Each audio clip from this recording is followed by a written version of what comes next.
उत्तर प्रदेश में दंगा कराने का काम बहराइच में अगर किसी ने किया तो भारतीय जनता पार्टी के नेता उसमें शामिल थे। दुकानें जलाई गई, अस्पताल जलाया गया, शोरूम जलाया गया, आपने कितनों गिरफ्तार किया?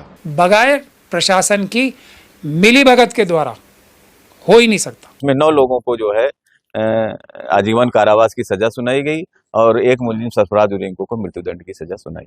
जो उसमें मेन था हमारे पति को जिसने मारा है उसको फांसी हुई है। हम बहुत खुश हैं।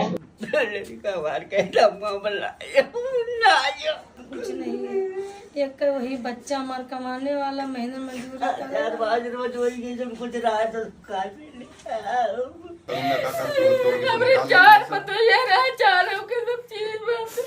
और फिर 1.5 साल तक जेल में रख के फिर उन्हें छोड़ा जा रहा है। 4 लोगों को क्यों छोड़ा जा रहा है हमें नहीं पता कि उन्हें क्यों छोड़ा जा रहा है। कि इन्होंने षड्यंत्र किया और दंगा करवाया है।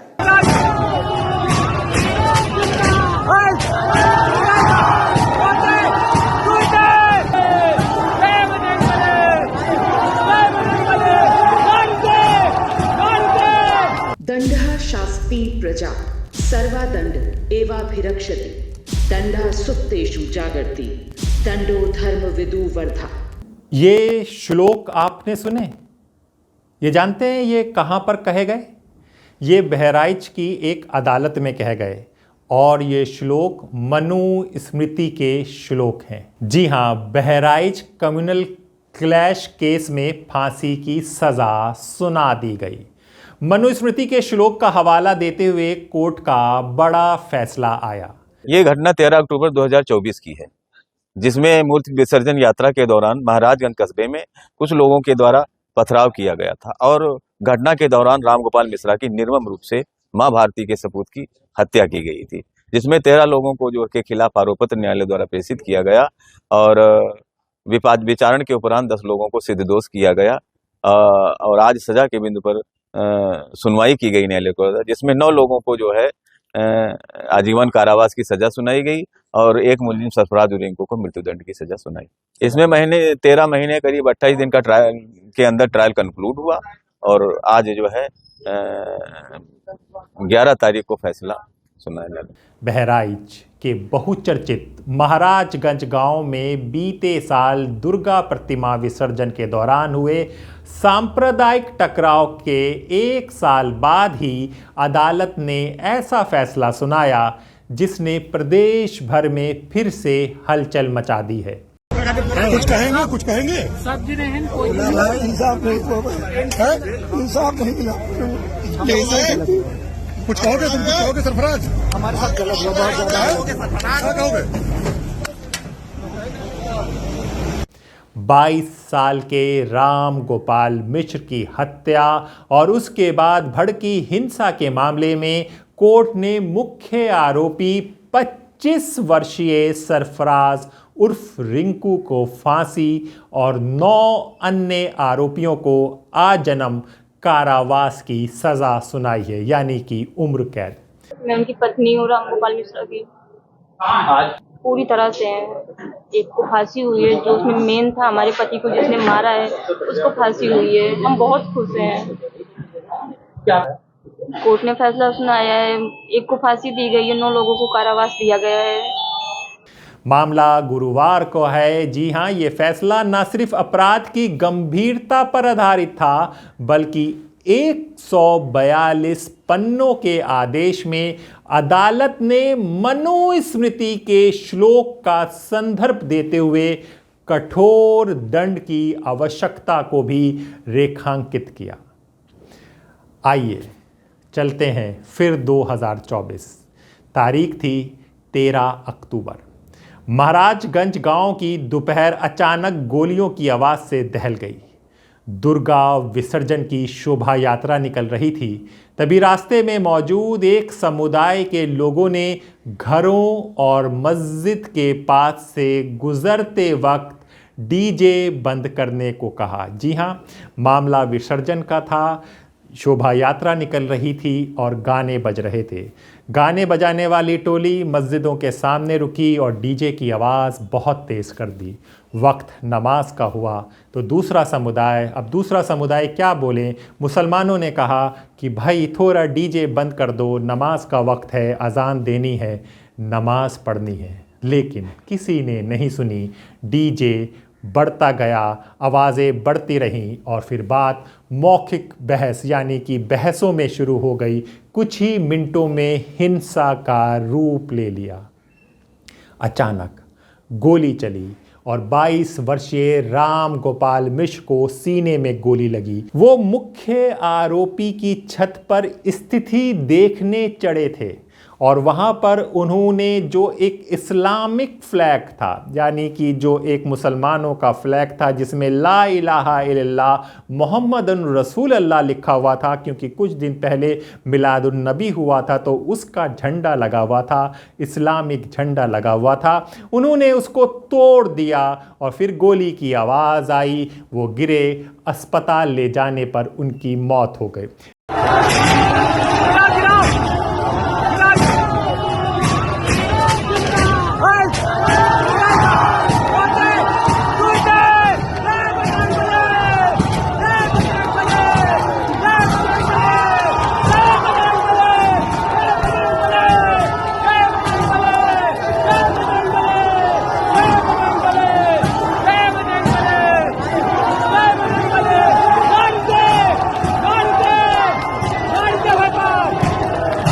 यहाँ पर मैं आपको रोकूंगा और यहीं पर मेन स्ट्रीम मीडिया की एंट्री होती है और वो एक टूल किट का जिक्र करते हैं जिसमें कहा जाता है कि मिश्रा जी, गोपाल मिश्रा को बहुत टॉर्चर किया गया। गोली मारने से पहले उनके नाखून खींचे गए, उनको अजियत दी गई। इस तरह की बातें मेन स्ट्रीम मीडिया के बड़े बड़े एंकर करने लगे, माहौल को बिगाड़ने लगे। लेकिन गोपाल मिश्रा की मौत हो गई थी और इसके बाद हालात बेकाबू हो गए।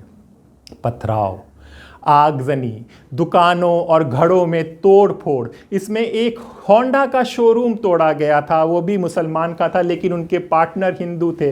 लेकिन उनको देखकर उनका शोरूम में भी आग लगा दी गई। उन्होंने कहा कि बहराइच में तो हिंदू मुसलमान सब एक साथ काम करते थे, ये कौन लोग हैं जो ये कर रहे हैं। तो सुनिए अखिलेश यादव ने इस पर क्या कहा। जो बात मैंने पहले कही थी और फिर मैं दोहराता हूं, उत्तर प्रदेश में दंगा कराने का काम बहराइच में अगर किसी ने किया तो भारतीय जनता पार्टी के नेता उसमें शामिल थे। उनके विधायक अपनी ही पार्टी के कार्यकर्ताओं पे एफआईआर दर्ज करा रहे हैं और क्या उसमें धाराएं लगवा रहे हैं कि इन्होंने षड्यंत्र किया और दंगा करवाया है। और जो एक वीडियो वायरल हो रहा है जिसमें मैं बधाई देना चाहता हूं पत्रकार को कि उसने हिम्मत जुटा करके कम से कम वो छिपे हुए वीडियो से ही जानकारी हासिल कर ली कि पुलिस प्रशासन था ही नहीं घंटों और उन्हें खुली छूट दी गई थी। इसी तरीके से हिटलर काम करता था। हिटलर अपने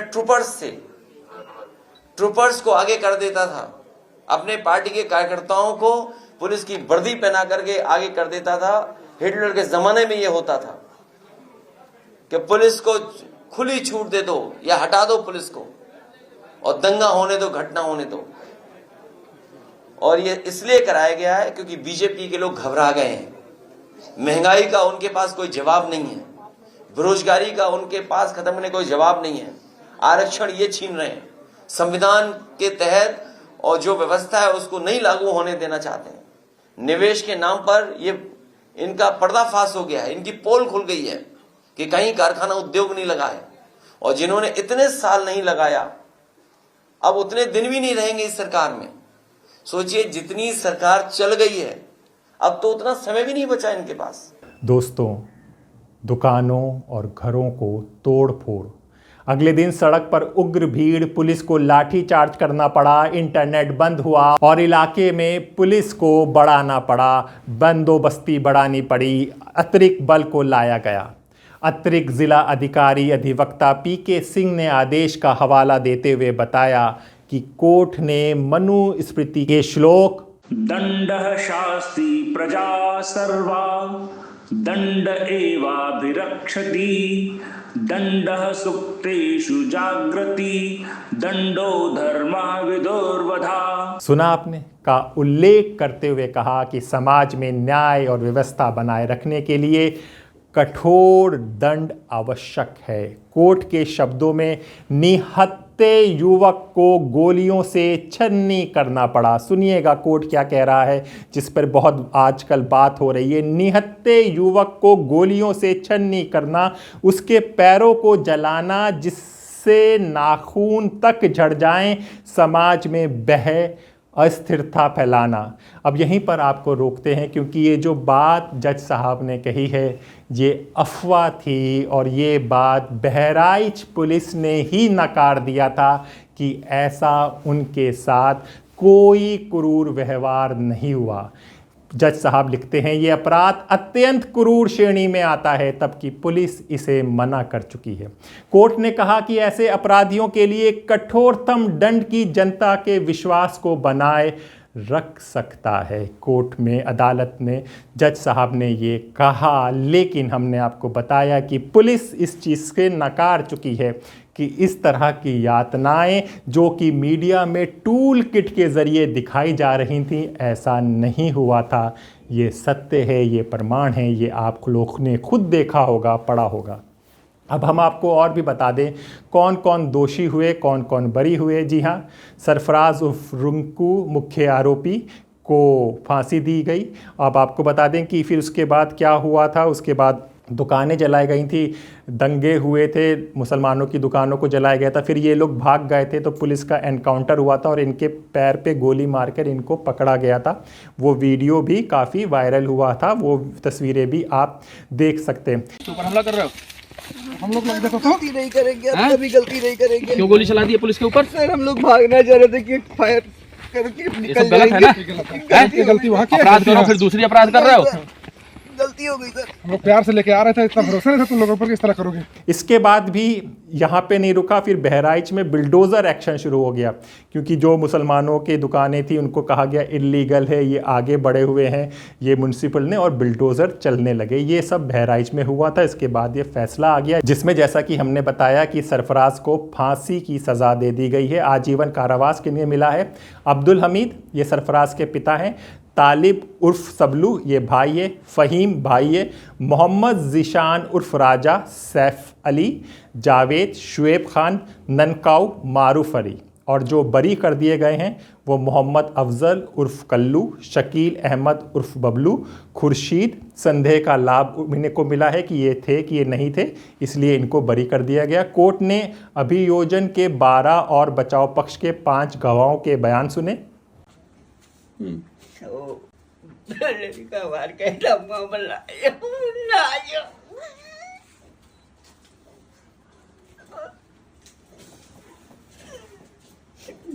बच्चे बंद हुई है तो कोई चीज आने वाले ना है ना कुछ जाने वाले हैं।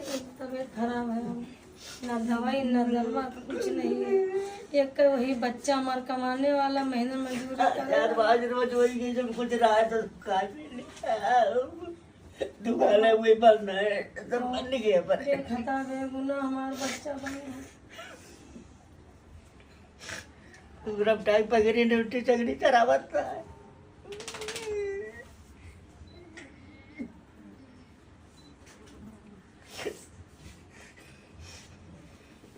तो क्या क्या परेशानी आपको हो रही है वो बताएंगे, क्या क्या दिक्कत है? लड़का लाया परेशानी खाए पिया खाए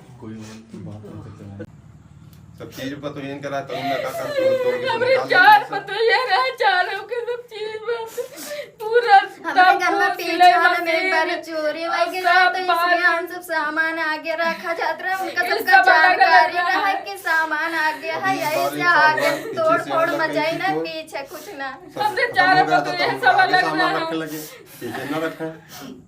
हमारे तो के खाना पानी जो उनको चुराता सब कुछ सब यहीं रखा जाता रहा चीज, बस पैसा कौड़ी सब तो उन सब यहीं से निकाल ले गया। हाँ बचाव पक्ष की ओर से ये कहा गया कि डिफेंस काउंसिल मुख्तार आलम ने ये जो कहा वो सुन लीजिए। हम इस फैसले के खिलाफ हाई कोर्ट में अपील करेंगे। अधिकांश आरोपी पहले से ही जमानत पर बाहर थे। एक कस्बे गांव का या आसपास के लोगों का कार्यक्रम शांतिपूर्ण से संपन्न नहीं करा पा रहे हैं, उनसे लॉ ऑर्डर की क्या उम्मीद करेंगे आप?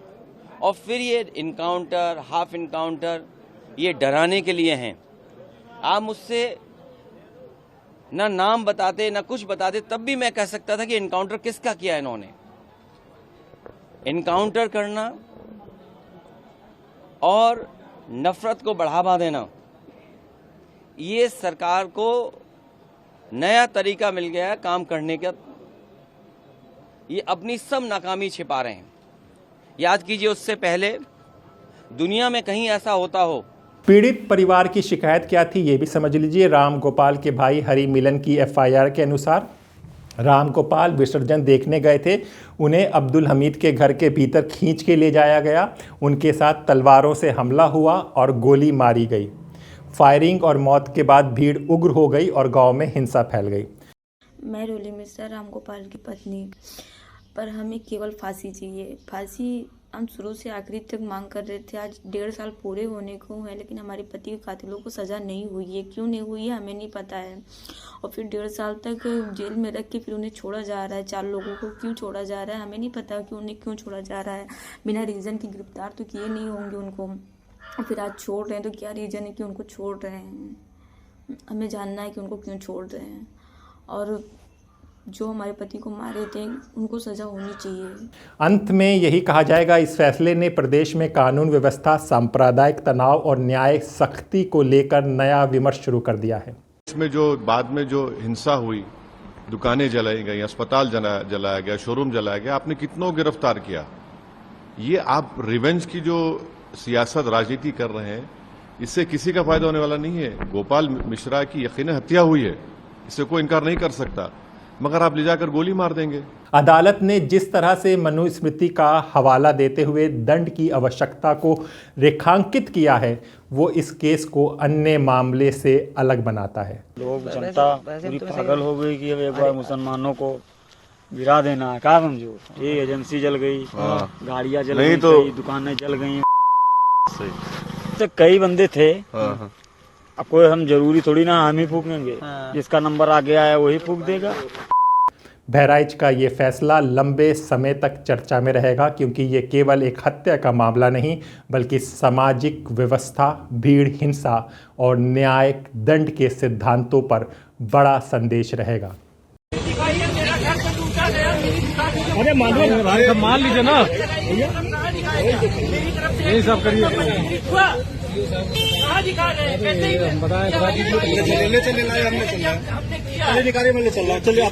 चलिए कैसे कह दिया हमने किया, बोलिए अरे भाई दिखाया गया। आपने कैसे कह दिया हमने पछतावा किया है, हमने जब कुछ किया ही नहीं तो पछतावा कहा गया। सीसीटीवी में तो नजर आ रहा है। हमने देखा है पिछले कुछ केसों में भी हुआ है, जो निचली अदालतें होती हैं वो फांसी की सज़ा इस तरह से दे दी जाती है, लेकिन बड़ी अदालतों में बरी कर दिया जाता है। ऐसे ही हाल ही में बॉम्बे का केस था जहां पर भी ये हुआ है। इसमें बगैर प्रशासन की मदद नहीं, बगैर प्रशासन की मिलीभगत के द्वारा हो ही नहीं सकता। मैं बिल्कुल गंभीर आरोप लगा रहा हूँ, क्योंकि ये एक वन ऑफ घटना नहीं है जो कभी 10 साल में एक बार हो गई। ये तो हर बार हो रही है अब तो प्रशासन के लिए ये कोई हैरानी या आश्चर्य की बात नहीं है। फिर भी आप देखते हैं कि जैसे अभी बहराइच में वो लड़का चढ़ गया ऊपर, अगर पुलिस वहाँ पे मुस्तैद होती तो उसको उतार लेते, ठीक है, लेकिन नहीं, उसकी वीडियो बनाई गई, उसको पूरी दुनिया में दिखाया गया कि देखो हम ये कर रहे हैं, क्योंकि कराने वाले पुलिस प्रशासन वाले, ये है बुनियादी बात। उसके बाद आरएसएस के लोग अपने खुद के लोगों का भी सैक्रिफाइस करने से भी नहीं हिचकते हैं। ये जो फुट सोल्जर्स है ना, इनको कौन कब इसलिए मार दे कि उससे उनकी मूवमेंट, उनकी मृत्यु पे वो लोग अपना एक कैंपेन और बड़ा खड़ा कर सकते हैं। ये भी एक तथ्यात्मक रूप से सच है। अगर किसी मुस्लिम कम्युनिटी के व्यक्ति ने भी नहीं मारा, या किसी ने जो ये क्रिश्चियंस के खिलाफ करते हैं वो भी नहीं हमला करेंगे, तो ये स्वयं भी, ये इस मानसिकता के लोग हैं, स्वयं भी अपने ही काडर्स के लोगों को मारने से नहीं हिचकिचाएंगे, ताकि एक माहौल बनाया जा सके। ये है जिस पे इन्वेस्टिगेशन होनी चाहिए।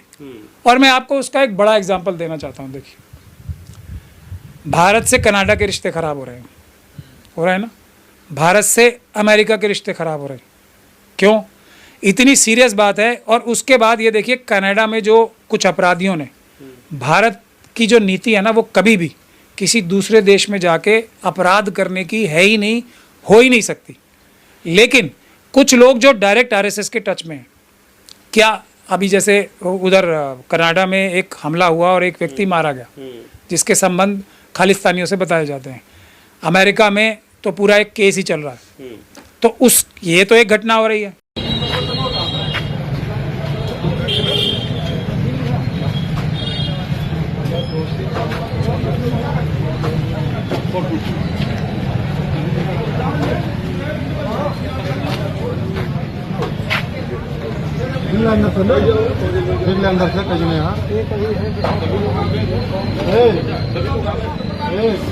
अब देखना है कि सरफराज की ये वकील लोग अपील करेंगे और उसकी क्या सुनवाई होती है। लेकिन अभी जो देश में चर्चा हो रही है, क्या मनुस्मृति आ गई है?